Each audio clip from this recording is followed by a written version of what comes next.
Donc, bonjour à tous, ici Elsa Bray-Dussault et de Ludipsy, en collaboration bien sûr avec Gaming Lab et Asmodée Canada, et on continue le cycle de conférences au-delà des jeux, réflexions et connexions sociales.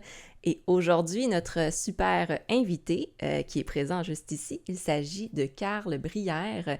Qui est-il? Ben, pour ceux et celles qui ne le connaissent pas, c'est bien sûr le fondateur de Synapse Games. Et aujourd'hui, il va nous faire une présentation sur créer un jeu, un long processus dans lequel justement il va nous présenter les différentes étapes de la création d'un jeu, de son point de départ dans l'idée, la création, jusqu'à la distribution d'un jeu. Donc c'est vraiment la meilleure personne, je dirais, pour nous parler de ces différentes étapes. Donc c'est avec plaisir que je vous envoie vers la présentation de Carl Brière. Bonjour Elsa, merci pour l'invitation, Bonjour! merci pour la présentation. Donc c'est ça, moi dans le fond, je vais vous parler aujourd'hui là, du processus de création d'un jeu. Vraiment à partir de l'idée d'origine jusqu'à à sa présence en boutique. Et souvent les gens vont dire, mais ça prend combien de temps? Et c'est ce que vous allez découvrir. En général, les gens trouvent que c'est assez long, mais vous allez comprendre pourquoi. Comme Elsa disait, dans le fond, moi, je suis le fondateur de Synapse Games, qui est une compagnie d'édition basée au Québec. Donc, à Pointe-des-Cascades, on est en Montérégie. Fait que Synapse Games existe depuis quelques années. Ça fait au-dessus de 10 ans que je suis dans le domaine du jeu de société. Donc, j'ai touché à différentes sphères. Fait que c'est pour ça que je vais être en mesure de vous expliquer vraiment là, dans le détail les différentes étapes. Dans le fond, créer un jeu, c'est très, très long. À partir du moment que l'éditeur le teste pour la première fois, je dirais en moyenne, dépendamment du jeu, ça peut prendre facilement 2 ans à 2 ans et demi avant que ça arrive en boutique pour que vous soyez en mesure d'y jouer. Donc, ça peut paraître long, mais il y a énormément d'étapes qui se prêtent en fait. À l'origine, l'auteur a une idée et il y a une inspiration. Souvent, c'est basé euh, soit à partir d'une thématique. Est-ce que c'est une thématique culturelle des aztèques ou peu importe, ou de super-héros, ou de ce qui l'entoure dans l'environnement et tout ça. Ça peut être à partir d'une composante spécifique, un matériau. Exemple, les gens ont vu comme une tapette à mouche, une balle qui rebondit ou peu importe, et là, ils veulent développer un jeu autour de ça. Ou sinon, c'est à travers une mécanique très, très particulière. Exemple, est-ce que moi, je veux faire un jeu de bluff? Est-ce que c'est un jeu de placement d'ouvriers? Est-ce que c'est un jeu de gestion de main? Et c'est là souvent que ça va découler. Donc, les auteurs ont vraiment différentes sources initiales d'inspiration pour développer leur jeu. Et le temps de création d'un jeu peut être extrêmement différent, dépendamment du type de jeu, dépendamment du temps que l'auteur a, de l'expérience de l'auteur aussi. Parce qu'il y en a qui font ça plus comme un hobby et il y en a d'autres qui font ça professionnels, qui vivent de ça. Donc, ça change beaucoup d'un jeu à l'autre ou d'un auteur à l'autre. Fait que ça, c'est très, très variable. Après ça, c'est là que l'éditeur arrive en jeu. J'appelle ça le pitch. Fait que c'est la première fois qu'un auteur va rencontrer ou va présenter son jeu à un éditeur. Souvent, pour l'auteur, c'est la partie stressante. C'est là que ça passe ou ça casse. C'est là qu'on a des retours sur le travail qu'on a mis. Des fois, ça fait 2, 3 ans qu'on travaille dessus. Donc, il y a beaucoup de passion, beaucoup de temps, beaucoup d'énergie qui a été mis. Puis souvent, la façon qu'en tant qu'éditeur, on se fait présenter des jeux, souvent on va se faire envoyer des règles, on va se faire envoyer une courte description. Ça peut être dans un événement, une boutique ou des choses comme ça qui vont avoir une démonstration directement du jeu, ou ça peut être une vidéo explicative.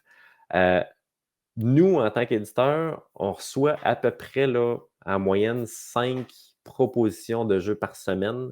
Fait que si on fait un compte rapide, on est facilement là, à 250 propositions de jeux annuellement. Puis des fois, dépendamment du temps de l'année, c'est plus. Et je dirais qu'avec. C'est beaucoup. Fait que c'est. Puis avec la pandémie, ça a été amplifié parce que les gens avaient beaucoup de temps. Ça l'a paru beaucoup, beaucoup. Puis aussi, quand la société vit des changements majeurs, ça nous porte à penser différemment aussi. Donc, c'est une façon aussi de se distraire. Puis tu sais, c'est une forme d'art, c'est de la créativité, tout ça. Donc, c'est une forme d'expression. Donc, Mhm. on a eu beaucoup plus de propositions de jeux et pas nécessairement des gens professionnels, donc des gens qui ont commencé à faire ça vraiment pour le plaisir et tout ça. C'était pas nécessairement d'en vivre.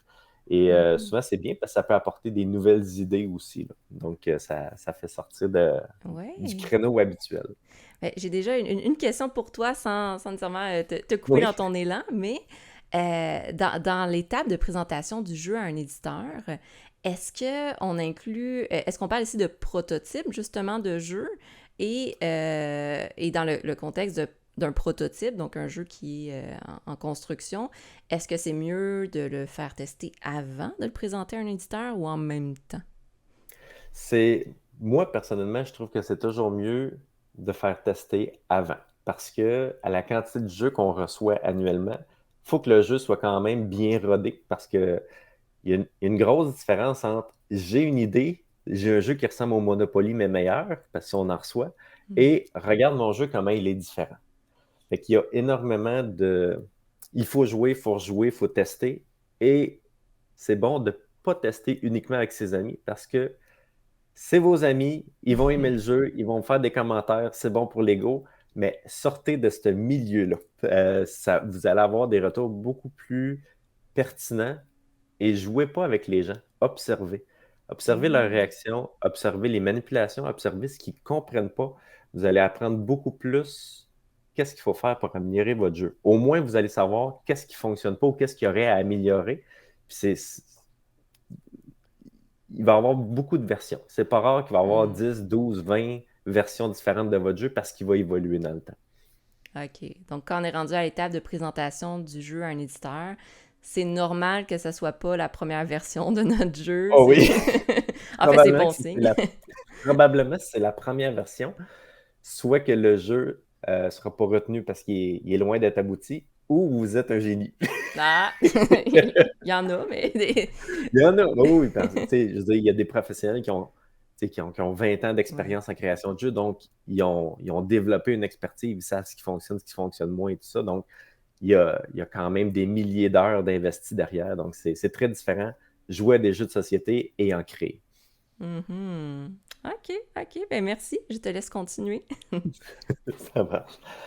Après ça, la prochaine étape, parce que nous, on aime bien justement lire les règles, essayer de voir, parce que chaque éditeur a un catalogue qui lui est propre dans ça, c'est un style de jeu. Nous, on est plus dans les jeux familiaux. Il y en a que ça va être vraiment des jeux de party, il y en a que ça va être des jeux d'enfants. Tu sais, il y en a vraiment pour tous les goûts.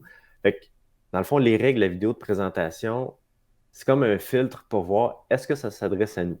Fait qu'une fois qu'on dit ah ben ce jeu-là, j'aimerais ça y jouer, c'est vraiment ça qui est important. Puis qu'est-ce qui fait en sorte qu'on a le goût d'y jouer, c'est son caractère unique ou une composante, une thématique. Tu sais, il y a comme quelque chose qui nous appelle. Après ça, on va vouloir l'essayer. C'est là que le prototype va arriver.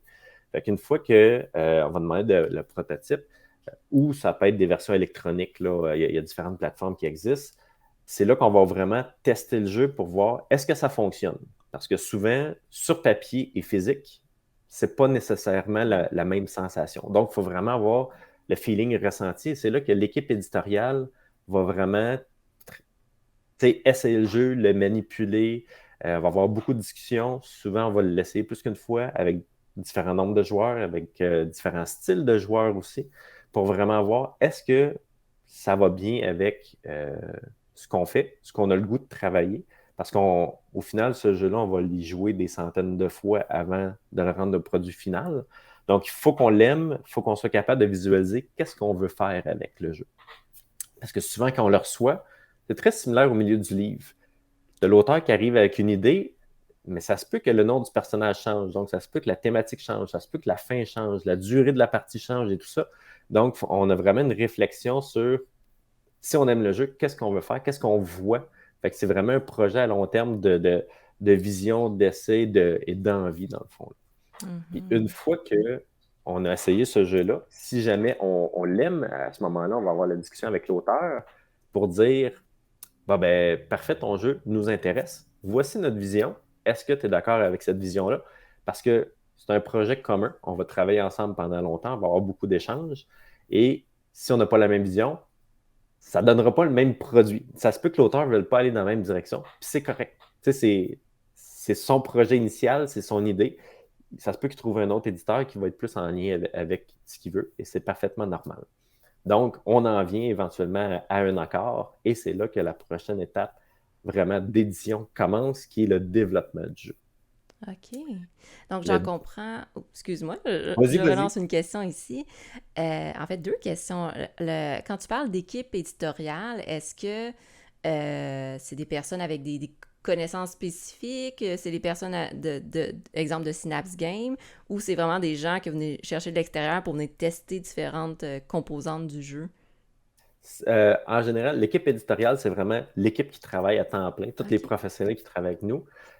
Dépendamment des jeux, on va aller chercher aussi des gens en externe pour aller chercher une validation. Exemple, si on fait un jeu de party, qu'il faut être au moins 6 personnes, 8 personnes, on va créer une atmosphère, on peut créer une soirée ou des choses comme ça pour voir en temps normal un jeu de party, ça prend une certaine atmosphère, donc ça se peut qu'on se commande de la pizza, qu'on ait une bière ou des choses comme ça, parce que c'est là que le jeu va vivre. Donc, il faut voir Mhm. justement les réactions et tout ça. Ou si on a un jeu enfant, ben, on va s'arranger pour, on a une après-midi d'enfants, puis, hey, ça me tente d'essayer ça, pour voir la réaction des enfants, parce que, dans le fond, le public cible, c'est eux.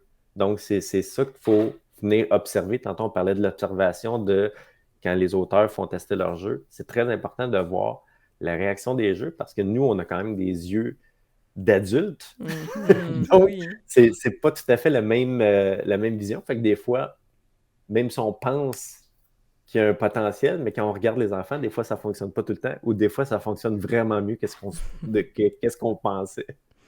OK, intéressant. Fait que vous recréez vraiment des ambiances de jeu pour tester les différents types de jeux. Bah, ça semble logique Exact. au final, donc... Puis, une fois qu'on a l'entente avec l'auteur, c'est là que le gros travail commence. Tu sais, avant, c'est vraiment plus des bancs d'essai, si on veut. Là, c'est le travail de développement.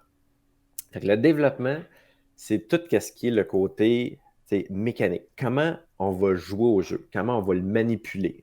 Qu'est-ce qu'on peut faire comme amélioration?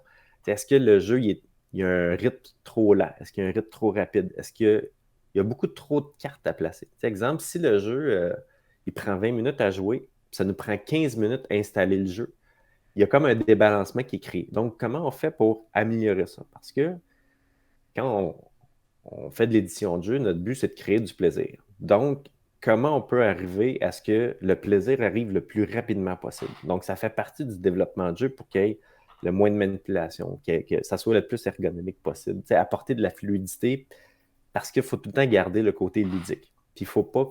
Fait que c'est ça, c'est vraiment au niveau de l'amélioration du jeu en soi pour faire le meilleur jeu possible, le plus fluide possible, le plus agréable possible. Et on est encore au stade de prototype, mais cette étape-là, on va le jouer justement des centaines de fois. Hmm. Fait que c'est pour ça qu'initialement, il fallait que le jeu, ça nous tente de travailler dessus parce qu'on va le jouer vraiment souvent. Puis il y a beaucoup d'essais-erreurs parce qu'à un moment donné, on va se dire, ah ben peut-être si on change telle chose, ça va améliorer le jeu, mais si on a fait ça, ça se peut que ça débalance d'autres choses. Oui. Donc c'est comme une recette d'essais-erreurs, puis à un moment donné, oh, ça fonctionne, ça fonctionne, ça fonctionne. On essaie de les mettre ensemble pour faire le meilleur jeu possible. J'ai une petite question santé mentale pour, pour toi. Oui. Ben justement, tu sais, de tester un jeu une centaine de fois, à un moment donné, la courbe de motivation, ça commence à devenir de moins en moins motivant, agréable, comme quelqu'un qui travaillerait trop longtemps sur un projet, par exemple. Oui.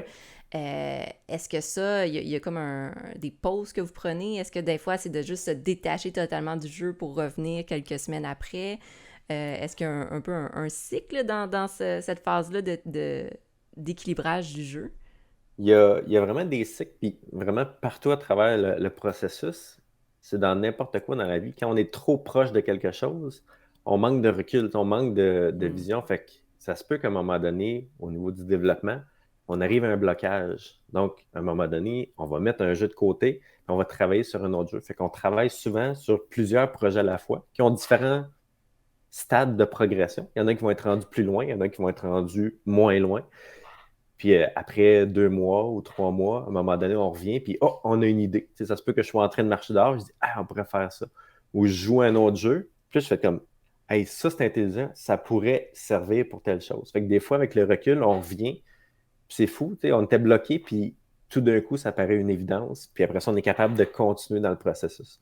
J'ai comme la mentalité si on force quelque chose trop fort, ça se peut qu'on n'arrive pas où ce qu'on voulait aller. Donc, faut laisser le temps au temps, Ah oui, puis ça, je pense que c'est un sans bon conseil. procrastiner.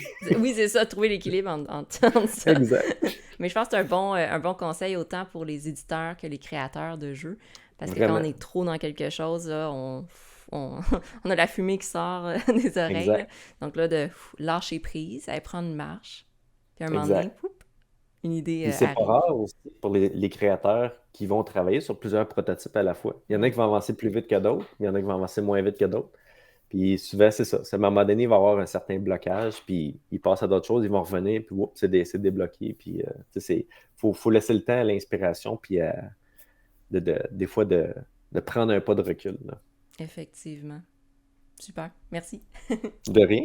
Après le développement, une fois qu'on a pas mal travaillé comment on veut que le jeu il se joue, là, on va falloir qu'on détermine à quoi il va ressembler. Donc, c'est tout le volet visuel, matériel et tout ça, parce que initialement, on travaille vraiment.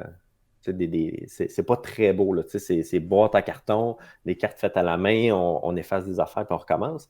Là, ça va vraiment être plus le côté esthétique. Donc, à quoi il va ressembler?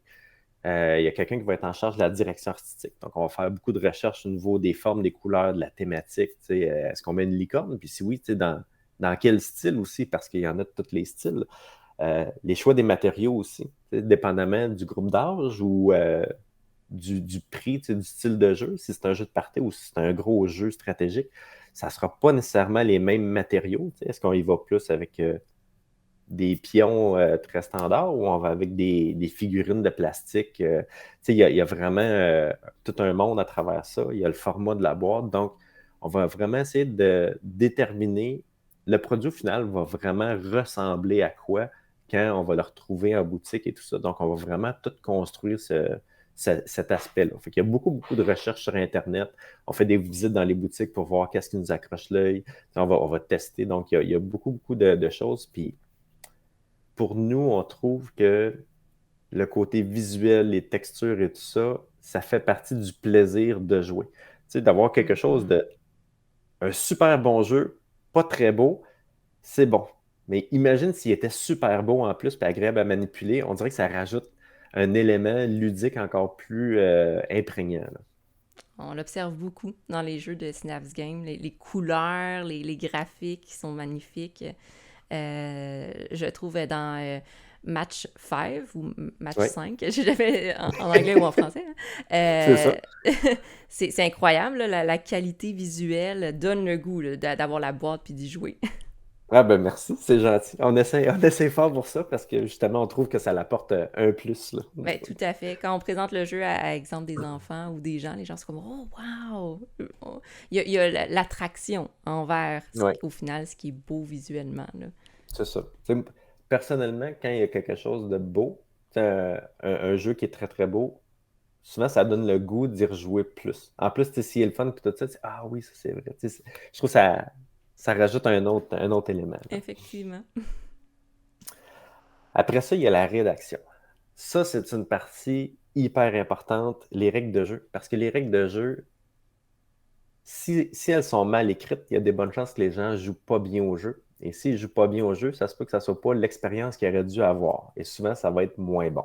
Donc, la rédaction des règles, c'est quelque chose d'assez complexe. Euh, il faut que ça soit très clair, il faut que ça soit écrit dans le bon ordre, tu sais, un ordre logique. Quand tu ouvres ta boîte, c'est quoi la première chose qu'ils vont prendre? Tu sais, on va faire la mise en place. Après ça, même dans la mise en place, est-ce qu'on donne les cartes aux joueurs en premier? Est-ce qu'il faut installer différentes choses? Puis tout ça. Donc, il faut vraiment y aller d'un point de vue, quelqu'un qui n'a jamais joué au jeu, qui n'a jamais vu le jeu, est-ce qu'il est capable de... On lui donne les règles, on lui donne le jeu, il est capable de jouer seul par lui-même. Souvent, c'est la première barrière qu'il y a des gens qui apprennent un nouveau jeu, c'est comment on va jouer. C'est pour ça que les jeux déjà connus, ils se vendent beaucoup plus parce que les gens ont joué à quelque part d'autre. Fait qu'ils n'ont pas nécessairement besoin de lire les règles ou ils vont retourner pour un point de règle, mais à la base, ils se sont fait expliquer par quelqu'un d'autre. Donc, c'est pour ça que les règles, c'est bien important d'être bien écrites parce que s'ils sont mal écrites, ça se peut que le jeu soit beaucoup moins intéressant à ce moment-là, puis ça n'a pas créé une bonne expérience. Mhm. Et je rajouterai un petit quelque chose, puis peut-être que tu en parles un peu plus tard, mais c'est là que ça devient important aussi. Parfois, la collaboration avec des pubs ludiques, des cafés ludiques, des créateurs de contenu ou qui vont Oui, justement vulgariser les règles, parce que oui, ça rend ça tellement plus accessible. Ça devient moins euh, effrayant parfois quand on reçoit un exact. livret de règles et là, ouf, OK, il faut se préparer mentalement à lire et comprendre et intégrer l'information. Donc, de l'avoir vulgarisé, parfois, ça aide, ou que le livret de règles soit simple et, euh, Exact. et attirant Puis, aussi. c'est pour ça qu'on essaie de mettre beaucoup d'illustrations aussi, parce que ça aide énormément la compréhension. Tu sais, on dit une image vaut mille mots, ben justement, si on peut enlever beaucoup de mots pour mettre plus d'images, ben, tant mieux. Tu sais, je veux dire, ça va vraiment rendre le jeu plus accessible. Aussi, quand on écrit les règles, on essaye que, pour le français, d'avoir un français qui fonctionne et en France et au Québec. Mm. On travaillait sur un jeu à un moment donné. euh, on a été surpris, on a appris qu'un suçon et une sucette, entre la France puis le Québec, c'est complètement l'opposé. Ou un ballon de fête, eux, ils savent pas c'est quoi. C'est un ballon de baudruche. Donc, on essaie de trouver des façons de vraiment écrire que ça soit dans un français international le plus possible pour justement faciliter la compréhension. Mm. Ouais. C'est une bonne réflexion, excuse-moi, considérant qu'il y a aussi une grande part du marché, j'imagine, en Europe, là, ou en France. Vous, c'est ça. Oui. On l'a vécu avec les films traduits des années 80 qui étaient Oui. très, très français. Que maintenant, justement, c'est des adaptations souvent québécoises et tout, ou canadiennes. Puis ça fait une grosse différence. On a l'impression, justement, de plus se sentir impliqué dans le film, d'être plus proche de ça. Mhm. Ensuite, il y a toute la création des illustrations. Ça, c'est un long processus. Donc, on est parti tantôt là, de la direction artistique, qu'on avait déjà nos bonnes idées et tout ça.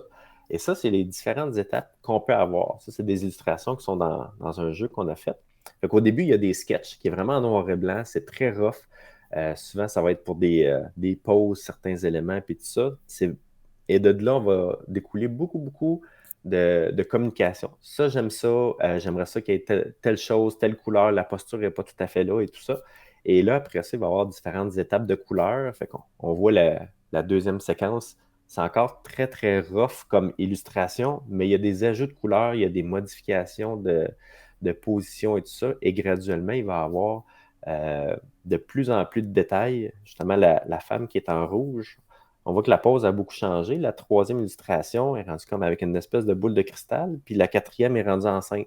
Donc, Mhm. parce que c'est en fait c'est une déesse de fertilité, mais aussi à plusieurs éléments. Donc, ça se peut qu'à un moment donné, ça change dans l'évolution, puis tout ça. Donc, plus que ça va aller, plus qu'il va y avoir de détails, mais on commence toujours avec des sketchs pour vraiment être certain que entre l'illustrateur et le studio, on ait la même vision. Fait que c'est relativement difficile de bien verbaliser qu'est-ce qu'on veut Mhm. exactement sans brimer le caractère artistique de l'illustrateur non plus. Une fois qu'on a toutes ces illustrations-là, on avait déjà nos règles aussi, on avait déjà nos éléments, comment on joue et tout ça. Il faut faire un montage visuel. Donc, c'est là que la, la chimie se passe, qu'on arrive vraiment vers une fin de produit, si on veut. On va avoir nos illustrations finales qu'on va mettre sur les cartes, qu'on va mettre sur les plateaux de jeu, sur des dés. On va monter toutes les règles justement avec les illustrations. Puis en ayant des illustrations, il y a sûrement des parties de règles qui vont disparaître et tout ça. Donc, on va voir tout l'emplacement de chacune des choses, qu'est-ce qui va où. Là, le projet prend vraiment forme vers quelque chose que les gens peuvent jouer, puis ils ne se rendraient pas nécessairement compte que ce n'est pas un produit final encore. Après ça, il y a tout le côté validation. Parce qu'une fois qu'on a monté ça, là, il faut faire de la relecture des règles. Parce qu'il y a peut-être des choses qui sont plus pertinentes parce qu'on a des illustrations et tout ça. Il y a de la traduction aussi vers l'anglais ou d'autres langues. Valider tout ce qui est couleur. Parce qu'il y a énormément de petits détails. Fait que toutes les petits icônes, toutes les virgules, les encadrés. Tu sais, tantôt, on parlait que ça soit ergonomique, tout ça, mais il faut que quand on regarde une carte ou qu'on voit un plateau, qu'on comprenne ce que c'est. Que ça soit la bonne grosseur, le bon emplacement, que ça soit, tout ça soit logique. Et une fois qu'on est pas mal sûr de notre chose, on envoie ça à l'imprimeur. pour que ça soit des fichiers d'impression. Donc, ça reste encore des fichiers digitaux. Il va falloir les approuver. Donc, on va regarder ça, puis on se dit, OK, ça fonctionne. Les couleurs, il reste encore, c'est pas bien centré, des choses comme ça. On peut encore faire des modifications. Et après ça, ils vont produire une copie de pré-production. Donc là, ça va être quelque chose de physique pour vrai qu'ils vont nous envoyer. Et c'est là que vraiment on va manipuler pour vrai le matériel, soit les pièces de plastique, les dés, les pions, les cartes, le plateau. Et s'il y a des modifications à faire finales, c'est là le moment, parce qu'après ça, on s'en va en grosse impression de masse, là. Donc, c'est Oh. vraiment l'étape finale là, que on ne se rend pas compte que c'est pas le vrai produit, mais si on veut faire des modifications, c'est le temps. Parce que ce qui paraît à l'écran et le réel, c'est pas pareil. Derrière l'écran, il y a une lumière qui vient changer les couleurs, alors quand on arrive en impression, ça se peut que ça sorte pas tout à fait pareil. OK. Et là, c'est intéressant, ça doit être l'étape stressante au final. Ben, je veux dire, tout est Ça, stressant, mais... en fait, je dirais ça, c'est très excitant, ce moment-là. Ah, OK, Parce ouais. que là, rendu à cette étape-là, ça fait déjà plus qu'1 an qu'on travaille sur le jeu. Ça fait à peu près 1 an et demi qu'on travaille sur le jeu. Et que là, on tient finalement là, ce qu'on avait imaginé au départ quand on testait le prototype. On est rendu là, là. Donc Hmm. là, c'est vraiment là, comme la partie excitante de dire Hey, regarde notre jeu, il est C'est beau. Ça concret, ressemble à ça. ça. Exactement. Fait que ça, c'est, je te dirais, la partie vraiment excitante. La partie stressante, elle s'en vient plus tard. Oh, OK, OK. Puis j'ai une question. J'ai une question sur Oui, l'étape de validation parce que, tu sais, on parlait tout à l'heure que plus qu'on est dans quelque chose, à un moment donné, on, on finit par ne plus voir la virgule, puis les choses ouais. comme ça. Est-ce que à l'étape de validation, vous allez chercher justement d'autres personnes pour tester, relire, ou c'est encore vous qui faites ça? En fait, tu sais, là, c'est sûr que j'ai segmenté la présentation en vraiment des choses très spécifiques.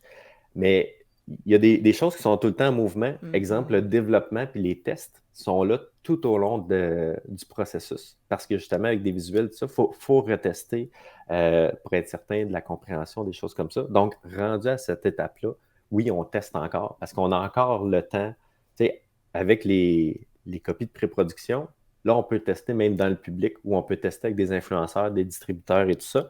Et même des fois, on peut avoir des retours qui sont très pertinents parce que c'est un œil nouveau, puis souvent, c'est des gens qui connaissent aussi le milieu du jeu de société. Donc, tu sais, ils vont dire, ton titre, ça aurait été bien qu'il soit un petit peu plus gros pour mieux le voir. Ou pourquoi tu as fait telle chose? Fait que si ça fait 4 personnes qui te posent la même question, ça devrait te sonner une cloche. Donc, tu as encore le temps de faire des petites modifications à ce moment-là. OK, OK, je comprends. Donc oui, ça fait partie du processus, puis c'est inclus qu'il y a une vérification par d'autres personnes aussi au fur et à mesure. Exact, Euh, exact.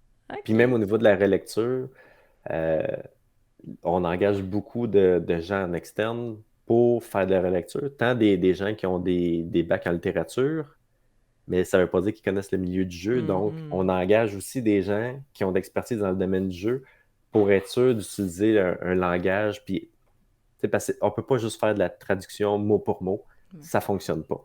Il faut vraiment une certaine fluidité. Puis quand on écrit en général, dans la littérature, on veut utiliser des mots différents pour varier le texte et tout ça, pour pas que ça soit redondant.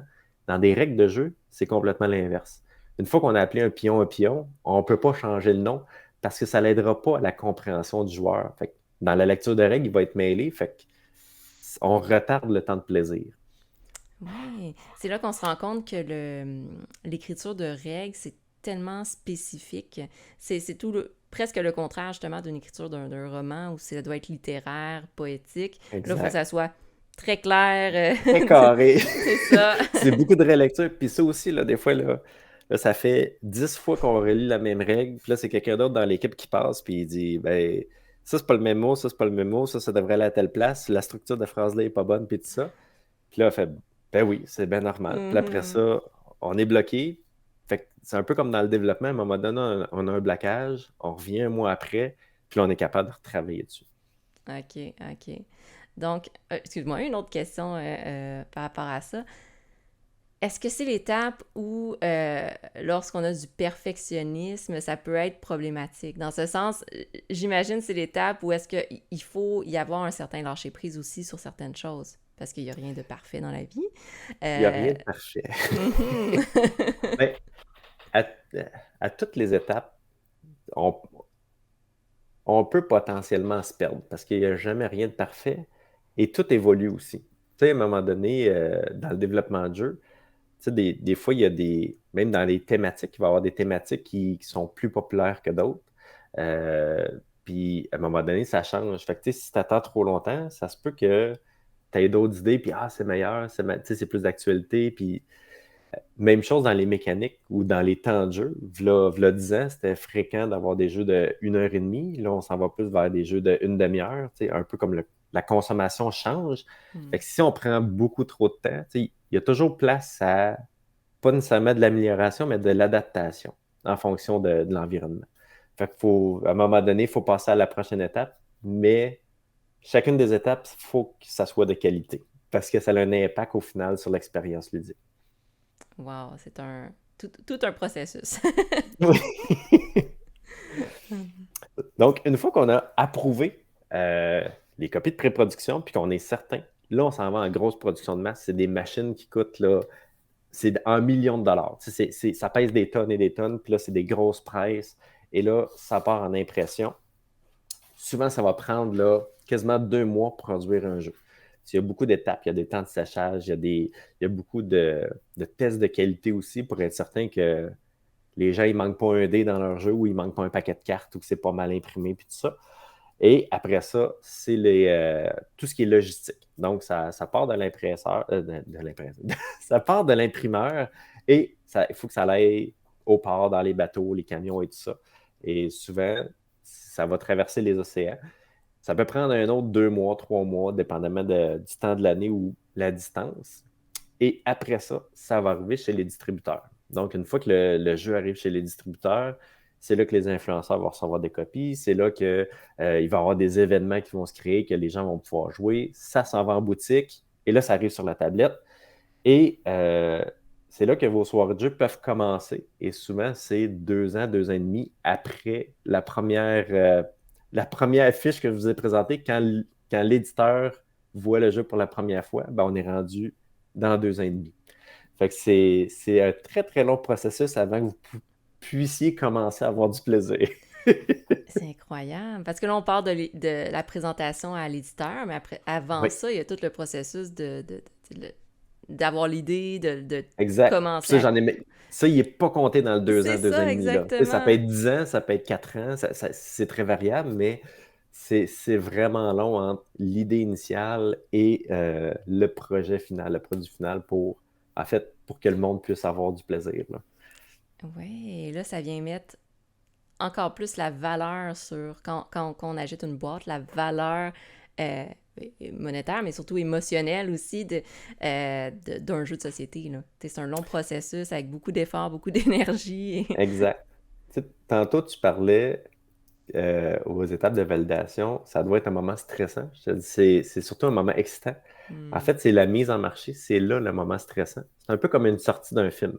hmm. T'as beau avoir engagé des super acteurs, t'as beau avoir comme tu sais, des super bons scénaristes, puis tout ça, au final, c'est le public qui choisit. Fait que même si toi, t'as travaillé pendant 2 ans et demi, puis qu'il y a 20 personnes qui ont travaillé sur le projet, ça se peut que le jeu soit pas un succès, comme ça se peut que le jeu soit un succès. Au final, t'es comme sur le tapis rouge, là, ça, c'est la date de sortie, puis t'espères que les critiques soient bonnes, puis t'espères que les gens aiment ton jeu. C'est vraiment ça, le moment stressant. Oui. Et est-ce qu'il y a des petits trucs pour gérer ce moment-là stressant? Parce qu'on peut facilement tomber dans de l'angoisse, hein, juste à être et puis juste t'sais, refresh constamment les pages pour voir s'il y a de la nouveauté ou autre. Bonne question. Bonne question. Moi, tu sais, en bout de ligne, je suis très content du travail qu'on fait en interne. Puis quand on met un produit sur le marché, je sais qu'on a vraiment mis les efforts, le temps, l'énergie pour faire le meilleur qu'on pouvait. Après, ça se peut qu'un jeu qui ne fonctionne pas. Dans l'idéal, il faut avoir plus de jeux qui fonctionnent pas. Oui. Puis surtout, il faut apprendre pourquoi ce jeu-là n'a pas fonctionné. Des fois, c'est une question de timing, des fois, c'est une question. Il y a tellement plein de questions. Fait que c'est beaucoup d'apprendre. Puis, tu sais, ça reste un processus créatif, fait que c'est toujours qu'est-ce qui a bien fonctionné, qu'est-ce qu'on peut faire de mieux, c'est quoi la prochaine étape, qu'est-ce qu'on peut apprendre de ça. Fait que c'est surtout ça qui pousse à aller de l'avant plus que de, de rester focus sur le moment présent de la sortie du jeu, parce que rendu là, c'est plus entre nos mains. Oui, on Mhm. fait du marketing, mais c'est le public qui décide. Mhm. OK. C'est une belle mentalité, je dirais. De... Parce qu'au final, si on fait du mieux qu'on peut à chaque étape du processus, ben arriver à la fin, tu sais, vous avez fait du mieux que vous pouviez, donc c'est, C'est comme ça. tu as nommé, tu sais, c'est entre les mains des joueurs, joueuses. Puis là, t'espères que le timing était bon, mais au final, tu sais, il y a quand même une certaine confiance qui se construit à travers le temps que le jeu, il est bon à la Exact. fin, là, tu sais. Exact. Puis, tu sais, il y a tellement eu de tests avant aussi. Fait qu'on voit les genres de réactions que les gens peuvent avoir. Mhm. OK. Et là, est-ce que c'est l'étape finale, c'est l'attente, ou justement, tu as nommé qu'il y avait le marketing aussi, puis... Ben, c'est ça, il y a beaucoup de marketing. Puis même le marketing commence souvent 1 an avant la oui. sortie, là. Tu sais, à partir du moment qu'on a des copies de pré-production et tout ça, on est capable d'aller dans des événements, tu sais, soit d'envergure ou locaux, dans des boutiques et des choses comme ça. On fait jouer, tu sais, on fait beaucoup de choses sur les réseaux sociaux, on crée des vidéos, on engage des photographes professionnels. Fait qu'il y a beaucoup à faire qu'on ne se rend pas compte, mais si les gens ont entendu parler d'un jeu, c'est parce qu'il y a du marketing derrière. Mhm. Oui, Parce que hein? les gens ne le savent pas, mais nous, on a des jeux de signés jusqu'en 2026. Fait qu'il y a plein de jeux qu'on travaille dessus que les gens ne savent pas encore. Ah, wow! Wow! Ça- bon, on le voit que c'est un domaine qui est en expansion, puis que de plus en plus de personnes deviennent joueurs, connaissent hein, de plus en plus de jeux. Puis ça donne le goût de jouer, parce que les jeux sont bons, justement, sont attirants, sont colorés. Oui. Ça donne le goût de s'investir émotionnellement de plus en plus en tant que joueur, joueuse. Ben, c'est ça. Je trouve qu'il y a une belle évolution au niveau du jeu de société. Les gens qui connaissent moins ça, souvent, ils vont avoir des références de vieux jeux. Ben, c'est quand même des classiques, là. Mais tu sais, l'expérience a beaucoup changé. Tu sais, quand moi, je pense à Risk qui prenait 4 heures, t'as des joueurs qui jouent plus après 1 heure et demie, puis tout ça. Euh, tu sais, maintenant, les jeux sont beaucoup plus rapides, le visuel est plus beau, les composantes ont évolué. Tu sais, il y a beaucoup de facteurs qui ont influencé ça, mais au côté créatif, au niveau du développement des jeux ou du côté ludique, il y a même beaucoup de jeux maintenant qui sont utilisés dans des écoles ou des orthopédagogues et Mhm. tout ça, comme outils, pas juste ludiques, mais d'apprentissage ou d'outils de travail comme ça. Tu sais, ça a tellement plein de bonnes facettes et je pense que ça commence de plus en plus à être connu que c'est moins marginal jouer à des jeux et ça peut être très agréable. En fait, les gens qui n'aiment pas les jeux, souvent, ils n'ont peut-être pas découvert quel type de jeu qu'ils aiment. Un peu comme des livres ou des films. Tu sais, peut-être tu n'aimes pas les jeux de party, peut-être tu aimes les jeux d'enquête, peut-être les jeux en duo. Tu sais, il y a tellement de choix maintenant qu'il y a des bonnes chances qu'il y ait un jeu qui va te plaire. Exactement. D'où l'importance d'aller explorer, hein? Ben oui, c'est important. Puis, tu sais, parlant d'exploration, puis même en lien avec la mise en marché, de plus en plus, ce qu'on observe, c'est des festivals aussi, ou des salons de jeux, ou des salons du Oui, jeu et du jouet, entre autres. il y a le Euh, salon du jeu et du jouet, exactement. C'est un excellent exemple. Il y a euh, des bars à jeux, il y a vraiment un oui. paquet de choses maintenant que les gens, ça rend. Tu sais, l'accessibilité au jeu est beaucoup plus facile. Il y a beaucoup de boutiques maintenant même qui font des soirées de jeux ou des événements, tant pour des enfants ou des familles ou même des places de personnes âgées que pour Hmm. vraiment rendre ça dans la culture de plus en plus. Même au niveau scolaire, j'entends dire qu'il y a des écoles dans lesquelles le jeu de société est inclus dans le programme éducatif. Donc, exemple, apprentissage des mathématiques avec des jeux ou même des projets personnels qu'on appelle. Oui, Donc, de construire des jeux de société. Et là, ils font venir des éditeurs ou des créateurs de jeux pour venir donner des ateliers. C'est là qu'on voit que le jeu est perçu de manière plus sérieuse, dans ce sens. effectivement. Que ça fait partie de l'aspect ludique, éducatif, Oui, social. Donc, ça vient vraiment chercher différents aspects Euh, D'où l'importance de continuer à créer des jeux et en Absolument. distribuer. Il y a même des bibliothèques maintenant qui louent des jeux, comme la location de livres ou dans des camps d'été et tout ça. Il y en a beaucoup qui ont déjà une petite collection de jeux là, pour les jours de pluie et tout ça. Donc, c'est Oui, très pratique aussi. c'est super. Euh, donc, de ton côté, puis là, je me permets la question si tu peux y répondre, mais est-ce qu'il y a une étape ou une phase de ce long processus de création et de distribution de jeux que toi, tu préfères? Que tu sens que c'est comme la plus stimulante ou... Moi, il y en a deux que j'aime vraiment beaucoup. La première, c'est tout ce qui est développement de jeu. Tu sais, tester, de retester, d'essayer d'améliorer, d'avoir des idées. Tu sais, je peux être en train de faire à manger, puis là, whoop, j'ai une idée à un moment donné, tu sais, où je prends une marche dehors, puis après ça, je reteste. J'aime pas faire du bricolage, là. Mais une fois que j'ai mes éléments, puis tout ça, là, ça, j'adore ça. Tu sais, ça, pour moi, c'est zéro du travail, c'est vraiment du plaisir, puis tu sais, c'est tout le temps un dépassement de qu'est-ce que je vais faire avec ça? Comment que je vais arriver à ce que je veux faire?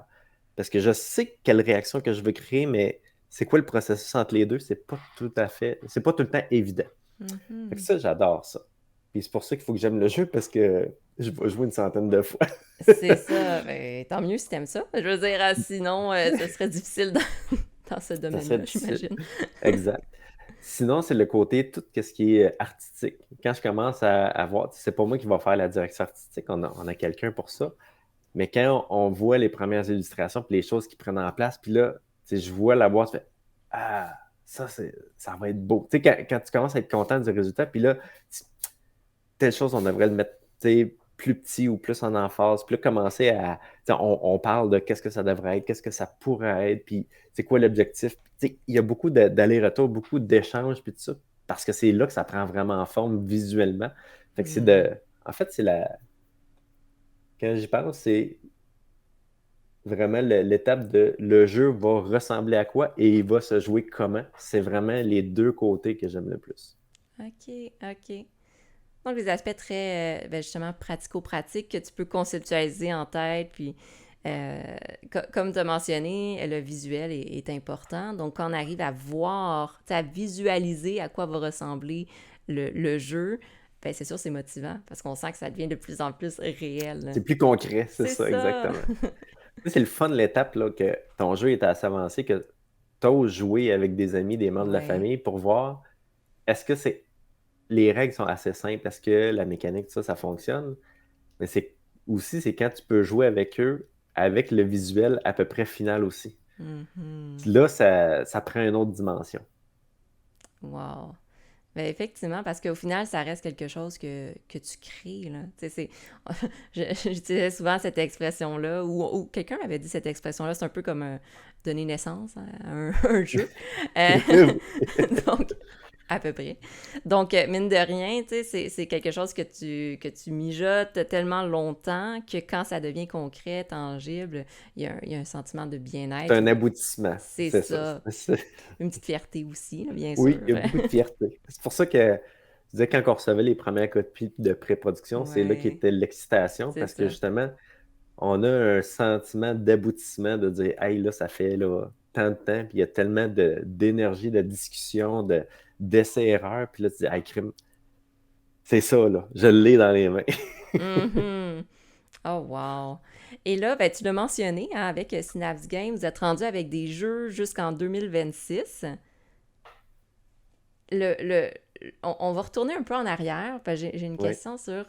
là, c'est devenu, bon, je vais le nommer comme ça doit être toujours de la nouveauté puis de l'excitation, mais le premier jeu que vous avez fait, comment ça s'est passé? Oui. Le premier jeu que j'ai fait, ça s'appelait Incubation. Là, c'était moi qui étais l'auteur. Parce que je me suis dit, ben, j'avais déjà travaillé pour un éditeur, j'avais déjà travaillé pour différentes compagnies, mais j'avais jamais créé de jeu, j'avais jamais été dans les souliers d'un éditeur parce qu'avant, je faisais plus de la vente, mais de dire, je fais la direction artistique, je fais le développement. Tout ça, c'était une première. Fait que je m'étais vraiment lancé de dire, je commence du début. je vais créer mon propre jeu, je vais apprendre de ça. Parce que pour moi, les auteurs, c'est hyper important de les respecter. Puis je me suis dit, je ne vais pas faire des erreurs avec les jeux d'un autre auteur.